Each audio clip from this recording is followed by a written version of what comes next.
Isang magandang araw po sa inyong lahat, mga minamahal kong mga kapatid sa Panginoon. Ako po ang inyong lingkod, si Pastor Ruel Camia po mula po dito sa Winnipeg, Manitoba, Canada, para sa ating pag-aaral ng salita ng Diyos ngayong umaga. Welcome po sa Tinig ng Pag-asa. Sa araw pong ito, magpapatuloy tayong muli sa atin pong series sa Gospel of John. At nasa chapter 17 na po tayo, ating pag-aaralan ang unang 5 verses ng John chapter 17. Bilang pasisimula, hayaan niyo pong basahin ko ang mga talata. Again, paalala ko, buksan ninyo ang inyong mga Bible at samahan ninyo ako sa ating pag-aaral ngayon sa John chapter 17. After Jesus said this, he looked toward heaven and prayed, Father, the hour has come. Glorify your Son, that your Son may glorify you. For you granted him authority over all people, that he might give eternal life to all those you have given him. Now this is eternal life, that they know you and the only true God and Jesus Christ, whom you have sent.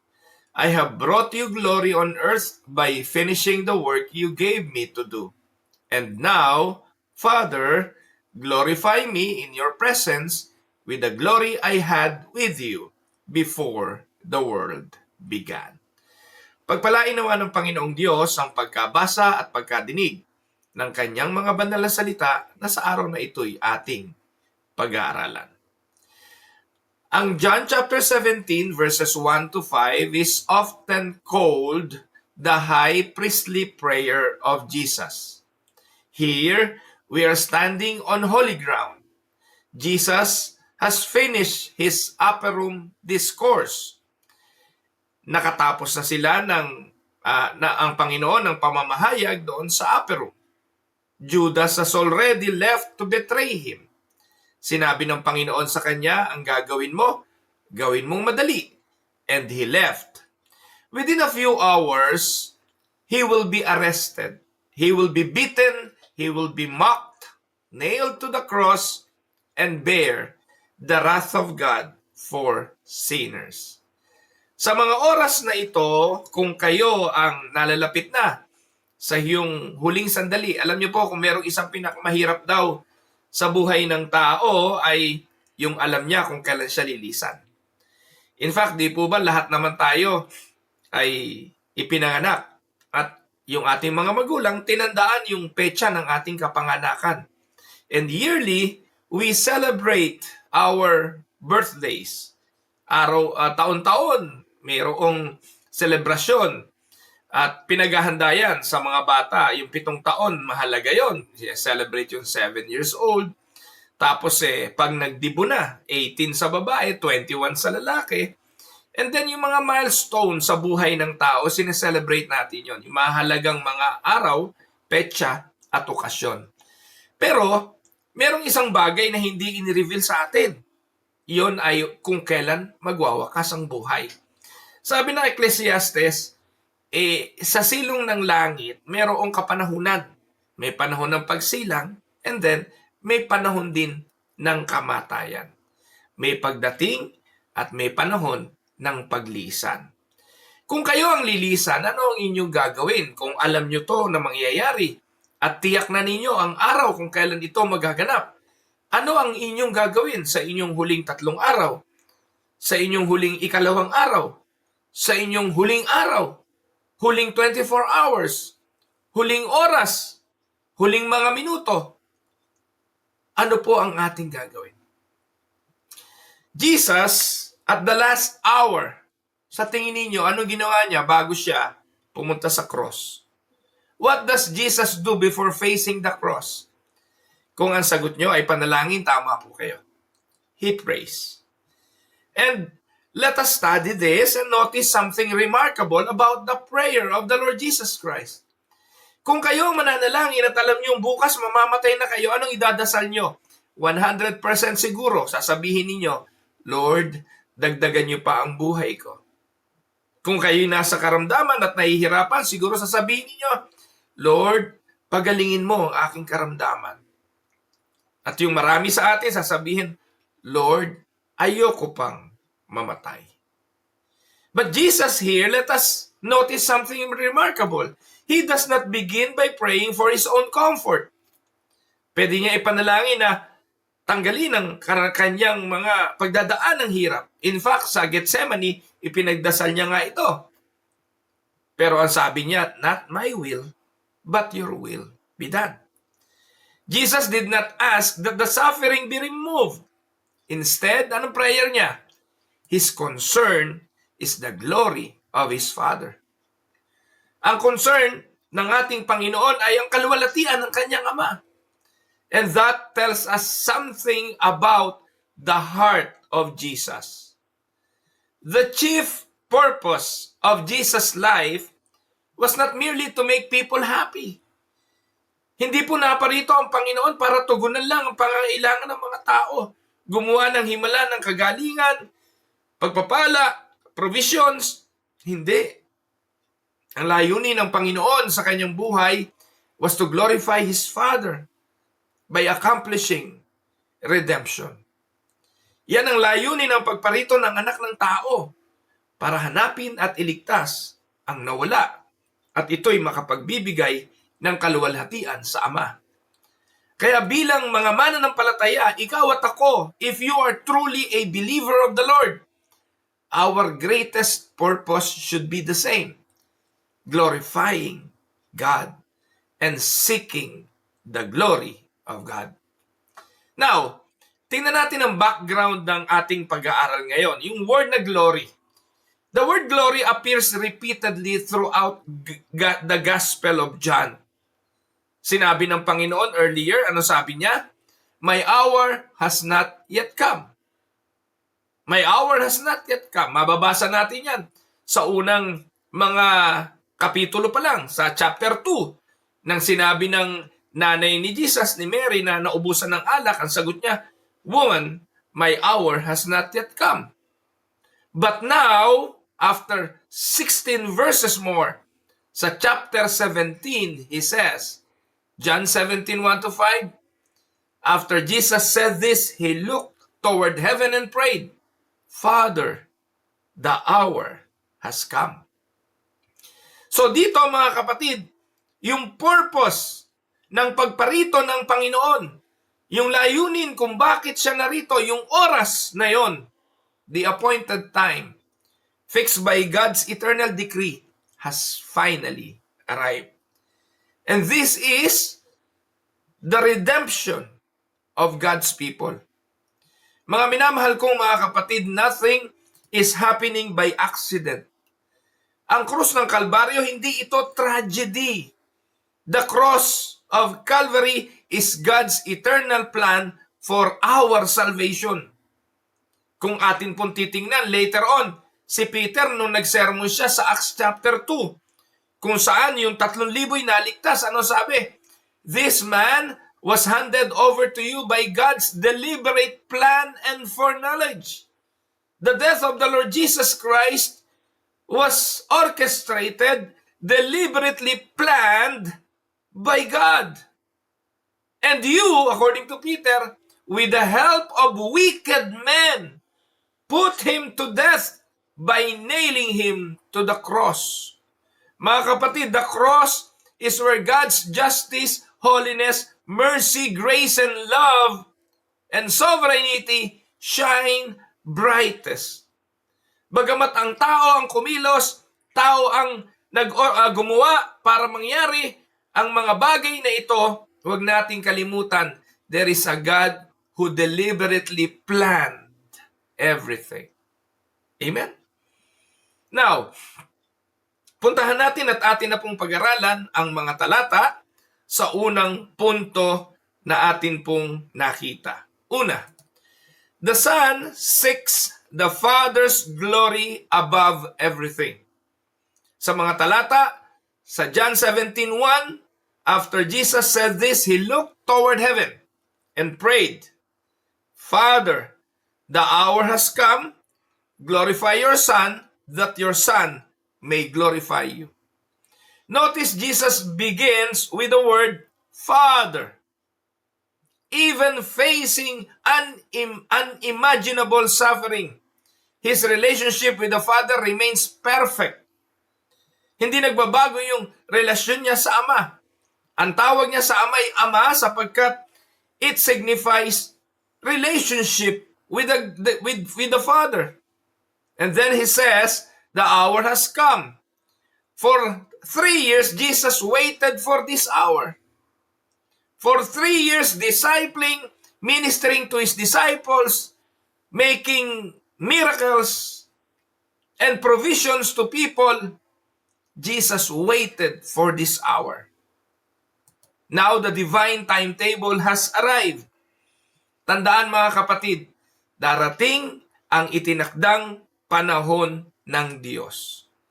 Sa bawat araw pangyayari sa buhay, may nakatakdang panahon ang Diyos. There is a time and a season under heaven. Ecclesiastes chapter 3. At ang panahon na yon na itinakda ay mangyayari. What does glorify mean? It does not mean Jesus lacked glory.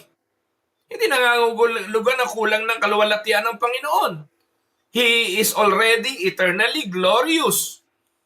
But rather, the cross would publicly reveal who He truly is. Kaya, ang sabi ng Panginoong Hesukristo, the hour has come, glorify your Son, that your Son may glorify you. Anong ibig sabihin nito? Anong ibig sabihin ng glorify? Kulang ba ng kaluwalhatian ng Son para humingi siya ng glory sa Father? No.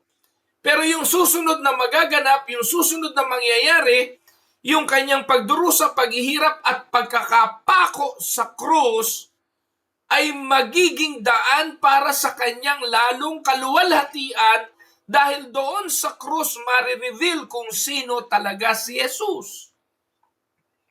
Amen? Ironically, the place of greatest humiliation, the cross, becomes the place of greatest glory.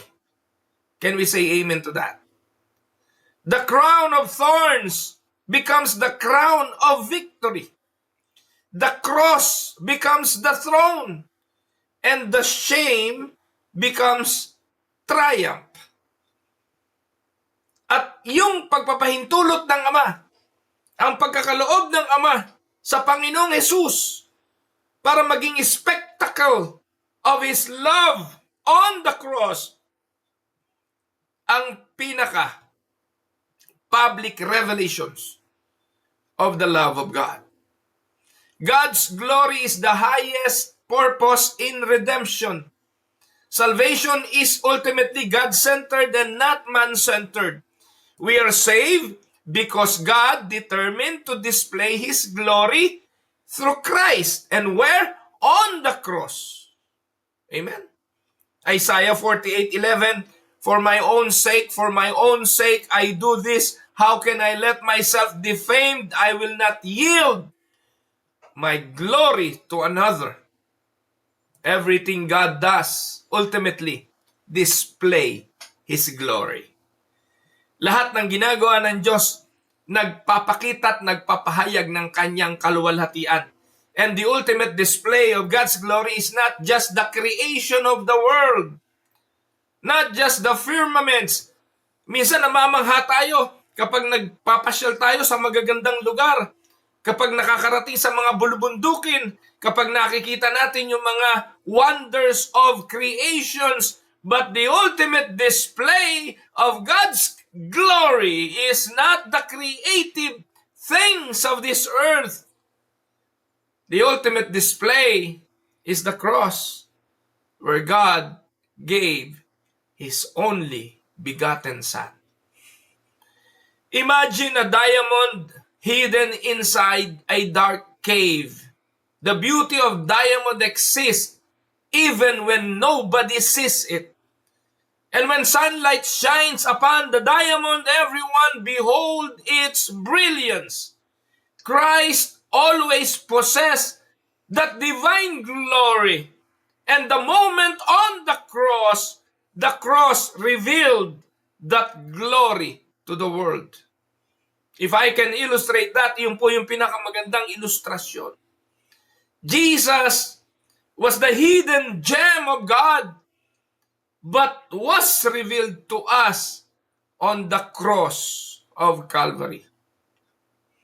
Mga minamahal na mga kapatid, in application, many people seek personal glory like recognition, titles, popularity, followers. We all seek those things.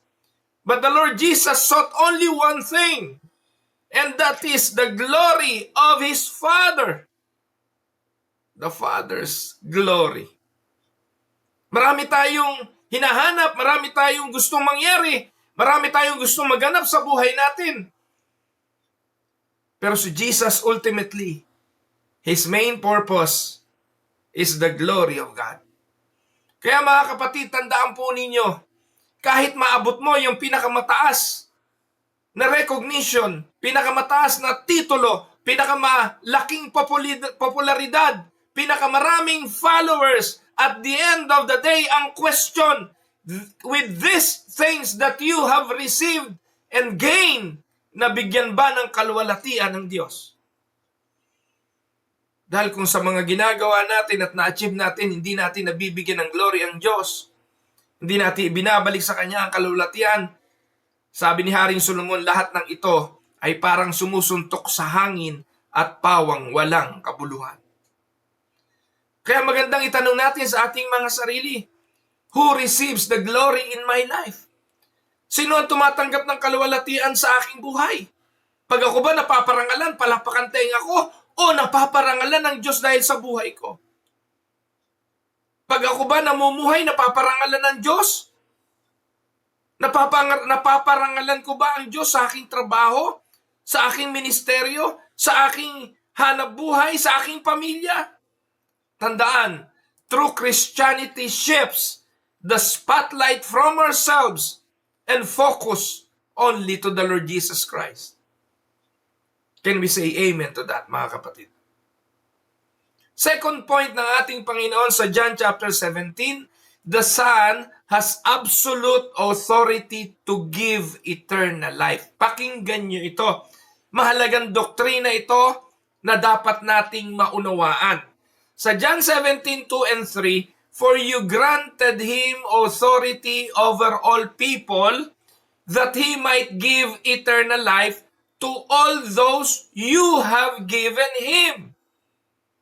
Now this eternal life, that they know you, the only true God, and Jesus Christ, whom you have sent. I-underline po ninyo sa Bible nyo yan, mga kapatid. Sapagkat yan, John 17:2 and 3, ang isa o ilang mga talata na nagbibigay ng malalim na pagkaunawa sa atin tungkol sa doctrine of God's election. Here, we see God's sovereign plan of salvation. Dito po sa mga talatang ito, makikita natin ang plano ng Diyos sa pagliligtas. Let us notice two important truths dito po sa mga talata. Una, Christ possesses universal authority. Anong ibig sabihin? Sabi po ng talata, all authority was given to Him. Authority over all flesh. Jesus is not merely King of Christians. Jesus is the King of kings and King over every person. Siya po ay hari ng mga hari. Hari ng gobyerno, hari ng mga presidente. Siya ay hari ng mga hukom at hari ng mga mayayaman. Hari din siya ng mahihirap. Hari siya ng mga mananampalataya at ng hindi mananampalataya. Everything is under Christ's authority. Can we say amen? So ang Panginoong Jesucristo ang hari ng lahat. Sa Matthew 28:18, then Jesus came to them and said, all authority in heaven and on earth has given to me. Sa John 17:2, For you granted him authority over all people that he might give eternal life to all those you have given him. So ito yung second point. Christ gives eternal life.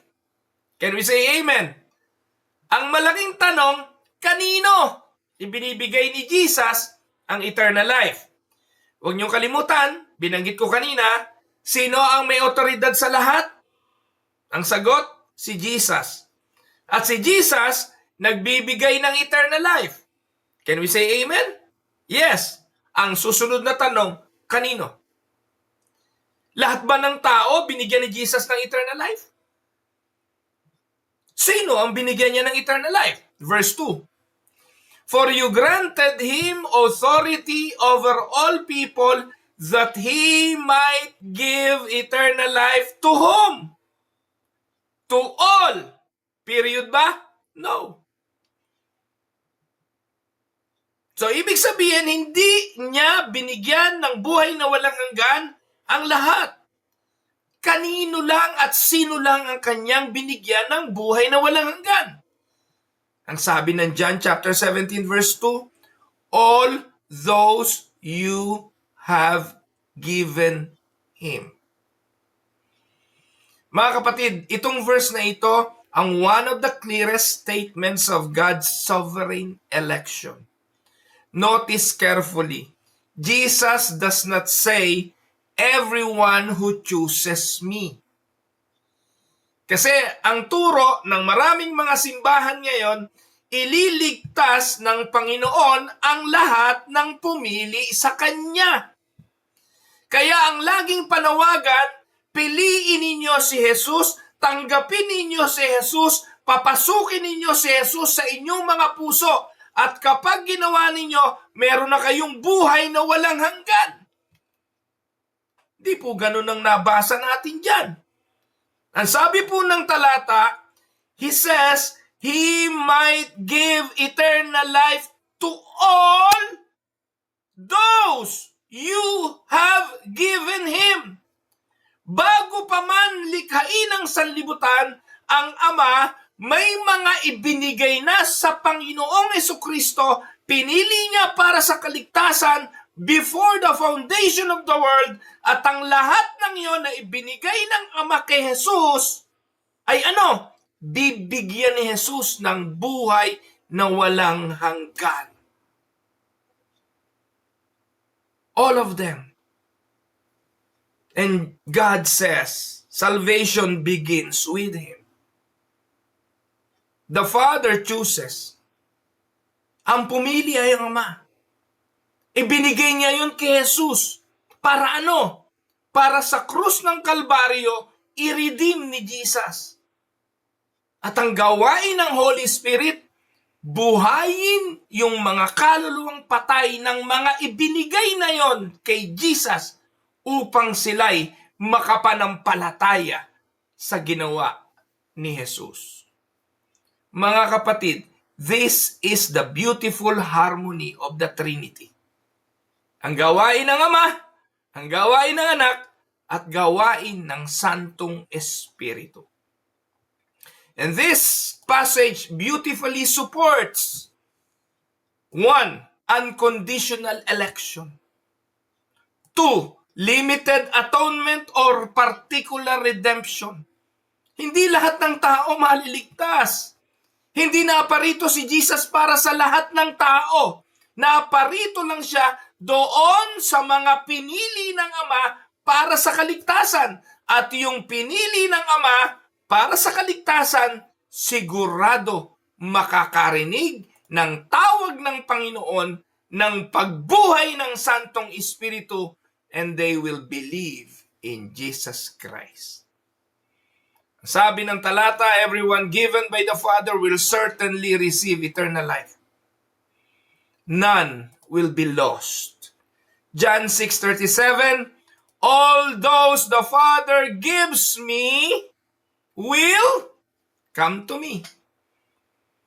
Yung mga pinili na yon ng Ama para sa kaligtasan, will surely come to Christ. And take note, hindi babalik si Jesus para sa paghukom hanggat yung mga pinili ng Ama ay hindi pa nakakalapit lahat sa Panginoong Hesukristo. And whoever comes to me, I will never drive away. Magbibigay siya ng buhay na walang hanggan. Ngayon ang tanong, ito importante ito I-define natin. Ano ba yung buhay na walang hanggan? What is eternal life? Sa verse 3, sinagot yan. Ano sabi ng verse 3? Now, this is eternal life. Ano yung eternal life? That they know you, the only true God, and Jesus Christ, whom you have sent. Yun daw ang buhay na walang hanggan. Ang makilala natin ng Ama na nagkaloob ng anak, ang buhay na walang hanggan. Ang tanong, paano natin magagawa yon? Na makilala natin ang Ama at makita natin ang kanyang anak at ang ginawa nitong katubusan sa krus ng Kalbaryo. Bakit sa tagal-tagal na ng panahon, marami pa rin ang hindi kinikilala na may Ama, na may anak na ibinigay para sa katubusan? Dahil ang tao ay bulag. Ang tao, marami ay patay sa kanilang kalagayang espiritual. At maliban na buhayin ang espiritu na ito ng Santong Espiritu, that is the work of the Holy Spirit, no one will seek God and no one will understand. Amen? Notice, Jesus does not say eternal life is merely living forever. Ang buhay na walang hanggan ay hindi lang yung pamumuhay ng walang hanggan. Kasi even unbelievers will live forever. Sa pagdurusa nga lang. Yung mga hindi mananampalataya, habang buhay din yun na pinaparusahan sa dagat-dagatang apoy ng impyerno. The difference is where? Eternal life is first about relationship. Eternal life is relationship. At ang sabi, eternal life is that they know you. Amen? Ang kaibahan ng buhay na walang hanggan sa impyerno at ang buhay na walang hanggan sa langit ay kilala natin ang Diyos. The Greek word for eternal life means personal covenantal relationship. Christianity is not merely knowing facts about God. It is knowing God Himself. Amen? Kung i-illustrate nga ito, a man may know everything about the King of England. But unless he personally knows the king, there is no relationship. Many people on social media, on Tinig ng Pag-asa, knows who Bishop Ruel Camia is. But unless nakipag-friend request kayo sa akin, nakapag-usap tayo at nakapagkwentuhan, dun nyo lang totoong makikilala si Bishop Ruel. Many knows facts about Jesus, but few truly know Him. So bilang application, kapatid, tanong mo sarili mo, do I merely know about Christ or do I truly know Christ? Religion cannot save. Church attendance cannot save. Baptism cannot save. Only knowing Christ through faith brings eternal life. Amen? Pangatlong punto. Christ perfectly completed the Father's mission. Verse 4. I have brought you glory on earth. Paano siya nagbigay ng glory sa Ama, sa mundo? By finishing the work you gave me to do. Notice the confidence. Jesus speaks as though the work is already finished. Hindi pa naman tapos. The cross is only hours away, pero hindi pa dumarating yon. Yet because God's decree cannot fail, Jesus speaks with certainty.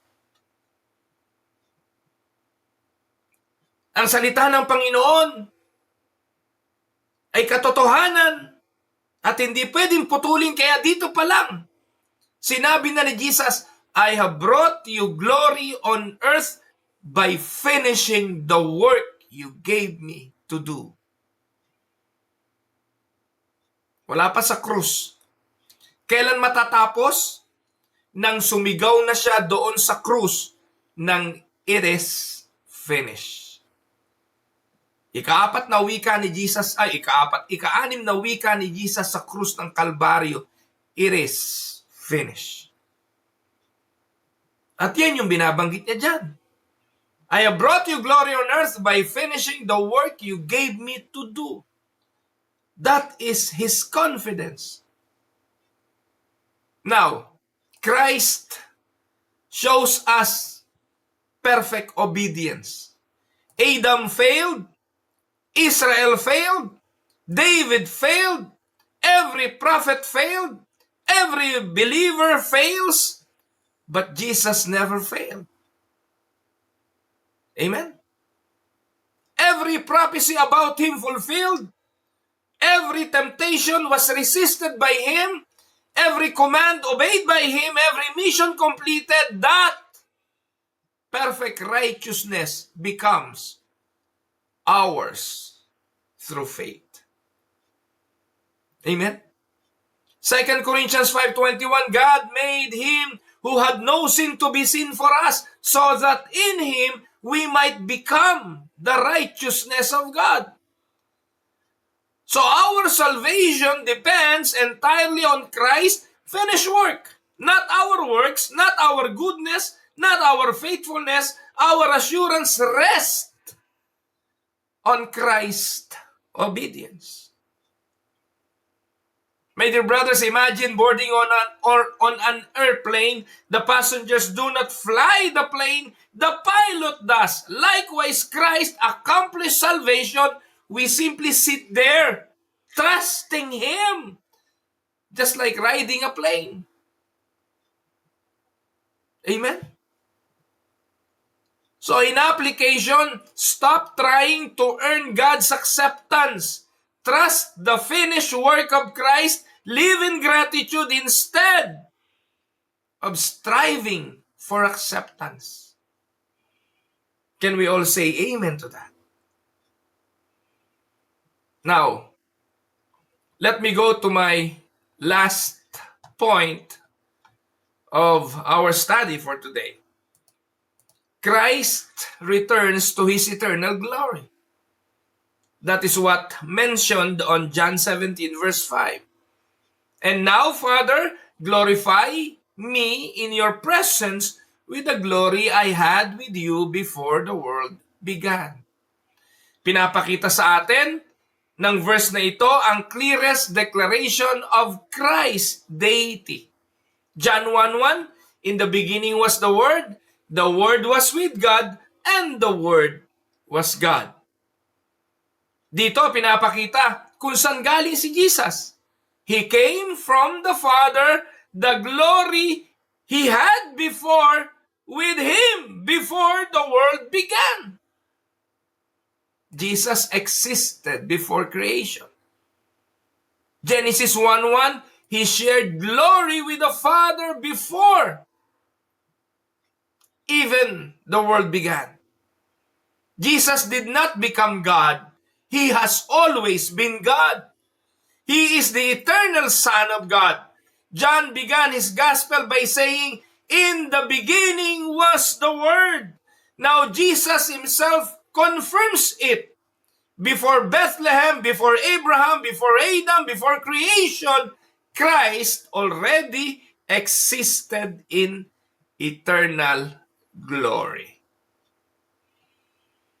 And this is the doctrine of Christ. Reformed Christology declares that Jesus is fully God, fully man, one person, two natures, without confusion, without division, without change, without separation. Only such a Savior can reconcile sinful humanity to a holy God. Amen? I would like to illustrate this, mga kapatid. A king leaves his palace. He dresses as a servant. Yung mga mahilig manood ng mga Chinese drama. Yung mga CEO na nagkukunwaring pulubi. Jesus, as the king, leaves his palace, dresses as a servant, lives among the poor, accomplishes a rescue, and then returns home. Return to his throne. That illustrates, though imperfectly, the incarnation. Jesus was born in a manger on a swaddling clothes. He humbled himself without ceasing to be God. Philippians 2 beautifully explain what we are discussing. Hinubad niya ang kanyang pagka-Diyos at nag-anyong alipin. So in application, because Christ reigns in glory today, our future is secure. Our Savior is alive. Our King reigns. Our High Priest intercedes. Our salvation is certain.